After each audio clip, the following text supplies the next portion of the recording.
At 6'8", 260 pounds, Peter Francisco was a Revolutionary War hero, well regarded by many, including General George Washington, who stated, "Without him, we would have lost two crucial battles, probably the war, and with it, our freedom."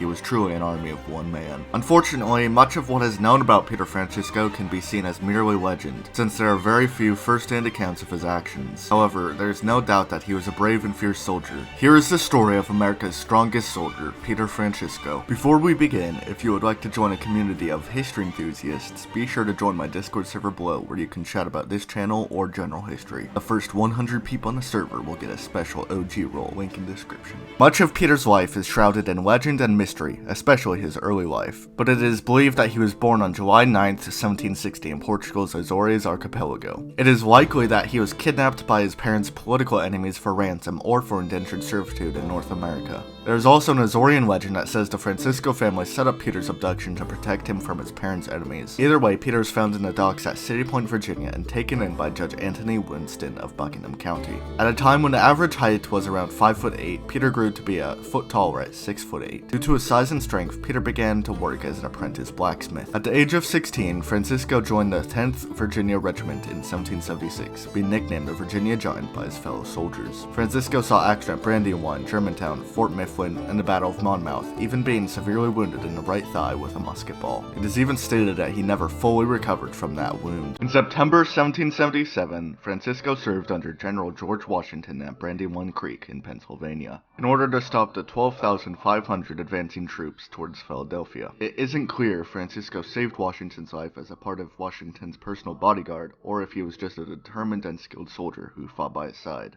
In the summer of 1779, Peter was one of 20 commandos chosen by General George Washington to scale a 300-foot rock wall in order to get inside the British fortress at Stony Point. Allegedly, he was the second man over, killing 12 British soldiers and taking a 9-inch bayonet wound to his abdomen. Even with blood pouring out of his torso, Peter continued fighting, even capturing the British flag, and collapsed on it as the Continental Army stormed the fort. Only 3 of the 20 commandos that fought in this battle survived. Francisco was one of them. Even though this story is most likely exaggerated to some degree, Francisco's heroic deeds at the Battle of Stony Point is where Francisco became known as the Hercules of the Revolution. He even received $200 for this role, the equivalent of around $7,500 in today's money. One of Francisco's greatest feats came at one of the heaviest defeats of the Revolutionary War at the Battle of Camden. Legend says that when the American lines were collapsing, Peter spotted a cannon that was about to be captured by British forces. Peter went to the cannon, picked it up, shouldered it, and carried an 1,100-pound cannon tube off the battlefield to keep it from falling into the British hands. Though it is debated whether the whole cannon rig, or just the tube, was 1,100 pounds. Unfortunately, there is little primary documentation for this claim. Even Francisco's own account of the battle claims that he shot a British soldier who was attempting to bayonet Colonel John Mayo. This feat was actually attempted by 4 strong men: Nick Best, Robert Oberst, Eddie Hall, and a legendary 4-time World's Strongest Man winner, Brian Shaw, who is actually Peter's same height, at 6'8". Despite them all saying that the story is most definitely exaggerated, as they could only carry the 350-pound cannon tube, I actually tend to be more of a believer than they are. For one, there's a phenomenon similar to fight or flight that occurs in humans called hysterical strength, and people can display extreme amounts of physical strength beyond what is normally accepted. Increased adrenaline in a life or death situation can greatly increase one's strength. In the heat of battle, it is entirely possible that a man of already exceptional strength could pick up and carry a large cannon off the battlefield. Comment below your thoughts on this feat. Restless, Francisco joined Colonel William Washington's men during the Battle of Guilford Courthouse. However, this battle is where Francisco suffered yet another injury, again in his thigh,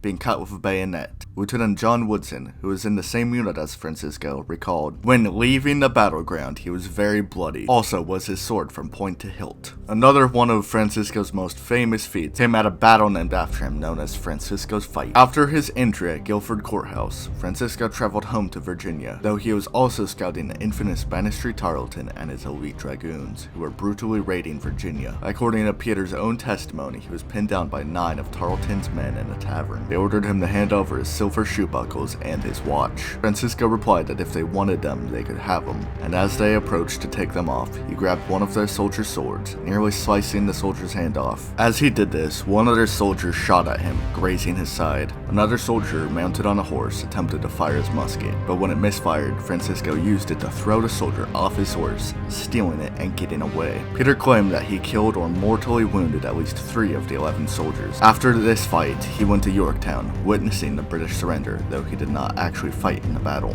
As a war hero, Peter was honored with several monuments and even a commemorative postage stamp. In January 1831, at the age of 71, he was buried with full military honors in Richmond's Schuylkill Hill Cemetery. For his accolades, Massachusetts, Rhode Island, Maryland, and Virginia have proclaimed March 15th, the date of the Battle of Guilford Courthouse, Peter Francisco Day.